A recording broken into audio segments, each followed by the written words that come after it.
My fiancé texted, "Wedding's still on, but I'm spending the last few nights before with my ex for closure." I replied, "Do what you need to do." Then I called the venue and canceled everything. She found out at her bachelorette party when the venue called her about the cancellation. Welcome to Whisperwire, where the internet's untold stories come alive. Don't forget to like the video if you enjoy it, subscribe for more shocking tales, and share your thoughts in the comments below. I, 29, male, got the text from my fiancée, Brooke, 27, on a Wednesday afternoon while I was at work. We were supposed to get married that Saturday, 3 days away. The full message read, "Hey babe, just wanted to be transparent with you. Derek reached out, and we've been talking. He's going through a rough time with his dad's cancer diagnosis and needs support. I'm going to spend Thursday and Friday night at his place, just for closure before our big day. Nothing will happen, I promise. The wedding's still on. Love you, Derek," her ex of 4 years who she'd sworn she was completely over when we started dating 2 years ago. I read it 3 times, then I typed back, "Do what you need to do." She responded immediately, "Oh my God, you're the best. I knew you'd understand. This is why I'm marrying you, so mature and secure. Can't wait to be your wife on Saturday." I put my phone down and stared at my computer screen for about 5 minutes. Then I picked it back up and started making calls. First call, the venue. "Hi, this is Thomas Reed. I have a wedding booked for this Saturday. I need to cancel it." The coordinator sounded shocked. "Oh my. Is everything okay? You'll lose your deposit." "That's fine. Cancel everything. The catering, the flowers, the DJ, all of it." "Sir, are you sure?" "That's nearly, I'm sure. Please process the cancellation immediately." Second call, the honeymoon resort in Hawaii. Canceled. Lost another deposit. Didn't care. Third call, my best man, Jordan. "Dude, wedding's off. Can you let the groomsmen know what happened?" I forwarded him the text. He was quiet for a long moment then. She really thought you'd be cool with that apparently. "What do you need me to do?" "Already handled it. Just let the guys know." By 6 p.m., everything was canceled. I'd already moved my stuff out of our apartment while she was at work. Her bachelorette party was that night. Convenient timing. I'd only taken what was mine. Left her engagement ring on the kitchen counter with a sticky note for closure. The beauty of it, Brooke's maid of honor, Gretchen, worked at the venue as an events assistant. She wasn't working that day, but her co-worker would definitely mention the cancellation when it processed through their system. I turned off my phone and went to Jordan's place to wait. Update 1. The explosion started at exactly 9:23 p.m. Jordan was monitoring social media. I'd blocked everyone preemptively. According to him, Gretchen had posted a story from the bachelorette party. Them all in matching bride tribe shirts at some rooftop bar. Happy celebrating, oblivious. Then, at 9:23, the venue's after-hours system sent an automated confirmation email to Brooke about the cancellation. She'd insisted on being copied on all vendor communications to stay organized. Jordan showed me Gretchen's next story, posted at 9:31. Emergency. "Does anyone know where Tom is?" The text to Jordan started at 9:35. I had him screenshot everything for entertainment purposes. "Gretchen, is Tom with you?" Brooke is freaking out. "Yeah, he's here. The venue says he canceled everything. This has to be a mistake, right?" "No mistake." "OMG, why?"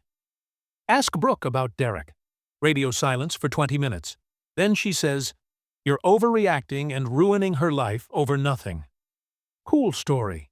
She's literally sobbing. Sucks to suck. The next wave came from Brooke's mom, Helen. 17 missed calls to Jordan's phone. She didn't have his number before, but apparently got it from someone. The voicemails were gold. This is ridiculous. The wedding is in 3 days. You tell that boy to answer his phone right now. We have family flying in from across the country. He's being a child. Brooke did nothing wrong. We're going to sue him for the deposits. Good luck with that, Helen. Everything was in my name. But here's where it gets really good. Around 11 p.m., Derrick himself started texting Jordan.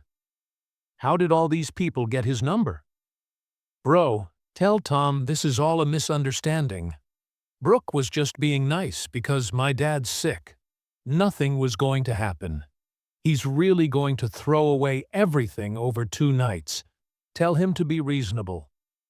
Jordan just kept responding with, My guy, you literally texted the groom that you were going to spend 2 nights with his bride before the wedding. What did you think would happen? It's not like that. It's exactly like that. Brooke said he was cool with it. Does he seem cool with it? The best part, Brooke's cousin posted a video from the Bachelorette party aftermath. Brooke was sitting on the bathroom floor of the bar, still in her bride-to-be tiara mascara everywhere, while her friends tried to console her. Someone in the background said, Maybe Derrick can help. And Brooks screamed, Derrick is why this is happening. So much for nothing was going to happen. Update 2. Thursday morning. The day Brooke was supposed to go to Derrick's for her first night of closure. I woke up to Jordan showing me his phone. Brooke had made a public Facebook post at 3 a.m. To everyone coming to celebrate our wedding this Saturday, it is with a heavy heart that I announce the wedding has been postponed due to Tom's mental health crisis. He's struggling with severe anxiety and paranoia, even making false accusations about me. I'm committed to standing by him through this difficult time as we get him the help he needs. Please keep him in your prayers. Mental health crisis. Paranoia. 2 could play at that game. I made my first and only public response. Posted the screenshot of her original text about Derrick, followed by no mental health crisis, no paranoia. Brooke informed me she'd be spending the 2 nights before our wedding with her ex-boyfriend. I wished her well and canceled the wedding. Simple as that. Also, Derrick's dad isn't sick. He posted photos from his golf tournament yesterday. Do what you will with that information. The comments were instant chaos, but Thursday afternoon brought the real circus to town. Brooke showed up at Jordan's apartment with reinforcements. Helen, her dad, Roger, Gretchen, and Derrick. They actually brought Derrick. Jordan filmed it through his Ring doorbell with my permission to share. Helen immediately started. Thomas Reed, you open this door right now. We need to discuss this like adults. Son, I don't know what kind of game you're playing, but you're going to fix this. Do you know how much we've spent? Tommy, please, you're not being rational. Just talk to me. Derrick, this absolute clown goes, Bro, come on. Don't do her like this. Jordan's voice through the speaker. Did you seriously bring the dude she was going to spend 2 nights with to convince him to take her back? Silence. Then Brooke. It wasn't like that then. What was it like? I needed to make sure there were no unresolved feelings before I got married. And were there longer silence? That's irrelevant. It's extremely relevant. Roger tried a different approach. Look, we have 150 guests coming. The rehearsal dinner is tomorrow. You can't do this. He already did. Then Derrick tried to step up. If I could just explain to Tom man to man. My brother, you are literally the last person who should be here right now. Gretchen finally spoke up. Brooke, maybe we should go. Brooke lost it. No, he doesn't get to do this. He doesn't get to humiliate me like this. Tommy, I know you're in there. You're being pathetic. You're going to regret this for the rest of your life. I was doing you a favor by marrying you." A favor? There it was. Anything else, Ellen? We're going to make sure everyone knows what kind of person he really is. Cool. Tom already posted the receipts. Anything else? They stood there for another 10 minutes making threats before building security showed up and escorted them out. But the Thursday night update was the best. Brooke went to Derek's apartment anyway. Posted a story from his couch with wine glasses visible. Sometimes the universe shows you where you're really meant to be. Guess the wedding being cancelled didn't affect those closure plans. Update 3. Friday morning started with a call from the country club where the rehearsal dinner was supposed to be. Brooke was there with Helen demanding they honor the reservation even though I'd cancelled it. The manager called me because I was the account holder. "Mr. Reed, there seems to be some confusion. Miss Patterson is here insisting the dinner is still happening." "There's no confusion. It's cannelled. She's saying she'll pay for it herself." "That's fine, but it needs to be a new reservation. The Reed-Patterson rehearsal dinner is cancelled." "Understood." "Oh, and sir, she asked us to charge your card for her new reservation. When we explained we couldn't do that, she became upset." I heard screaming in the background. "Is that her now?" "I'm afraid so. She's demanding to speak to you." "I'm good. Thanks. Have a nice day." An hour later, Roger called from a different number. I'd blocked his. "Tom, this is Roger. I'm at the country club. They're calling the police on Brooke and Helen. Is this really what you want?" "I want nothing. I'm just living my life. You're destroying hers. She made her choices over 2 nights. You're ending everything over a text about 2 nights." Roger. "Did she tell you she posted from Derek's apartment last night after the wedding was already cancelled?" Silence. "Yeah, I saw that too. Still think I'm overreacting?" He hung up. The rehearsal dinner aftermath was documented beautifully on social media by the gossip-loving cousin. Apparently, Brooke and Helen tried to host an alternative celebration at a restaurant. 12 people showed up out of the 60 invited. Derek was one of them. He sat next to Brooke. Her own sister left when she saw that. But Friday night was legendary. Brooke decided to do a live video on Instagram. Wine drunk, crying, the whole thing. "I just want everyone to know the truth. Tom is painting me as some cheater. But I never cheated. I was just trying to get closure. Derek and I had unfinished business, and I wanted to enter my marriage with a clean slate. Tom said he was fine with it." Someone commented, "Girl, you're literally at Derek's apartment right now." She tried to move the camera, but everyone had already seen Derek's distinctive wall art. "It's not. This isn't. We're just talking." Another comment. "Didn't you say Tom was having a mental health crisis this morning?" "He is. He's crazy. Who cancels a wedding over a text?" Comment.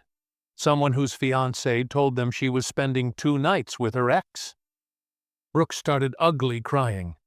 "You don't understand. Derek and I have history."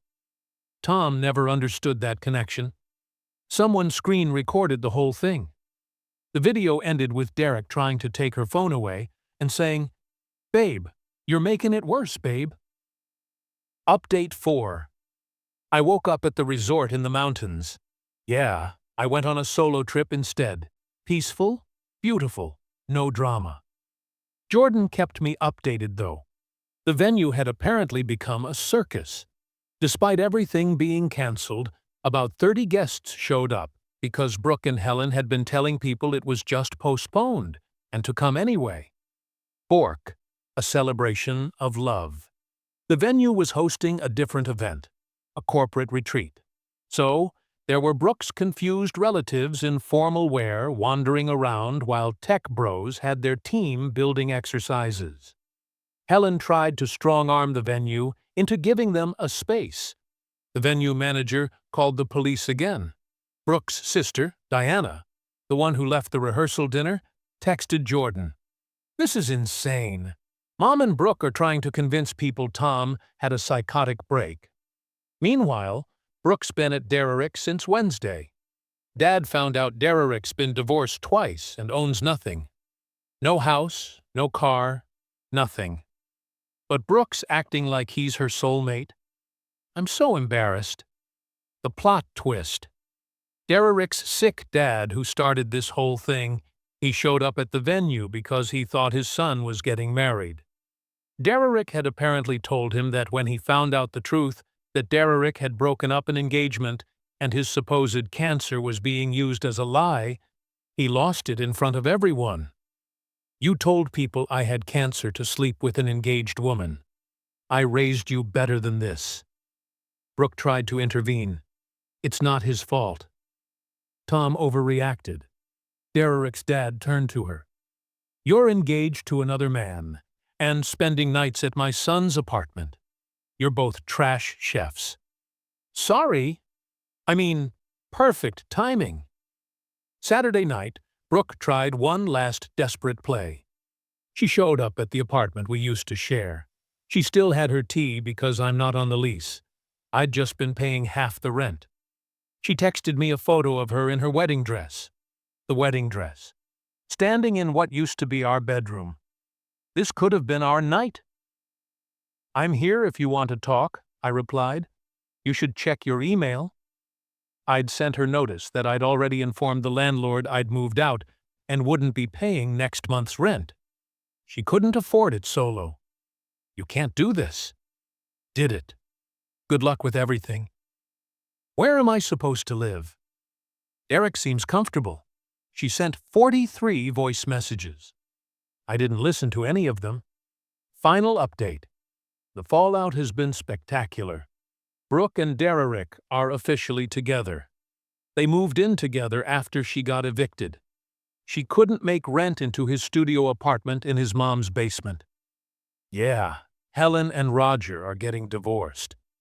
Turns out Roger was furious when he learned the truth about Derrick not being some successful guy Brooke painted him as. He also discovered Helen had been encouraging the whole closure thing because she thought Derrick had money from a settlement. When Roger confronted her, Helen admitted she'd never liked me because I wasn't ambitious enough. I'm a software developer making 6 figures. But okay. Roger sent me an apology email. "Tom, I'm sorry. I failed as a father. I should have raised her better. You dodged a bullet. I wish I had your courage to walk away." Derrick's dad reached out too. "Kid, I'm sorry my son is a disappointment. You seem like a good man. His mother and I are cutting him off until he grows up." The best part, Brooke's been trying to plan a wedding with Derrick. She called the same venue to book it. They declined. She tried 3 other venues in the area. Turns out they all have a blacklist for problematic clients. And Helen's 2 police incidents got them on it. Her cousin, the one who kept posting everything, told Jordan that Brookie's been complaining that Derrick won't propose. He keeps saying, "We don't need a piece of paper, and what we have is beyond marriage." She threw a fit at Thanksgiving when Derrick mentioned he doesn't believe in marriage anymore after his 2 divorces. According to Diana, Brooke screamed, "You ruined my life for nothing." Derrick's response, "I thought you loved me for me, not for a wedding."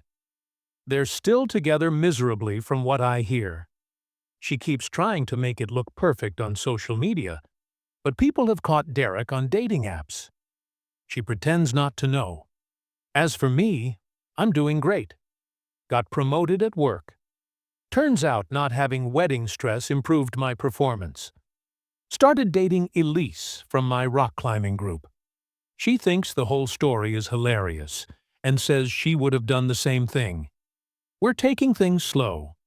No rush, no pressure, no ex-boyfriends needing closure. Funny thing, I ran into Gretchen at a coffee shop last week. She apologized for her part in everything, said Brooke had been texting Derek for months before that Wednesday, planning their closure nights. She'd even bought special lingerie for it. Gretchen had tried to talk her out of it, but Brooke was convinced I was too much of a pushover to do anything about it. Guess she was wrong. The red flags were everywhere. The way she'd compare me to Derek constantly. How she'd text him just as friends but hide her phone. The time she said I was lucky she chose me during an argument. The wedding would have been a mistake. The divorce would have been expensive. The text about Derek was a gift. Really? Oh, and last week Derek's ex-wife reached out to me on social media. Heard what happened. Welcome to the club of people who escaped that train wreck. BTW. He'll cheat on her within 6 months. He cheated on me with 3 different women. I told her not my circus anymore. And it's not. It's really, really not. Edit for everyone asking. Yes, I got some deposits back. The photographer was cool about it and refunded 50%. The cake lady felt bad and gave back everything except the materials cost. The venue and catering kept theirs as per contract. Worth every lost penny for my freedom. Edit 2. Stop asking for Elisa's climbing gym info. That's weird. Also, Brooke, if you're reading this, Derek's on Bumble as of yesterday. Diana sent screenshots. Have fun with that. You've been listening to Whisper Wire, where the internet's untold stories come alive. Don't forget to like, subscribe, and share your thoughts in the comments. Another story is waiting for you.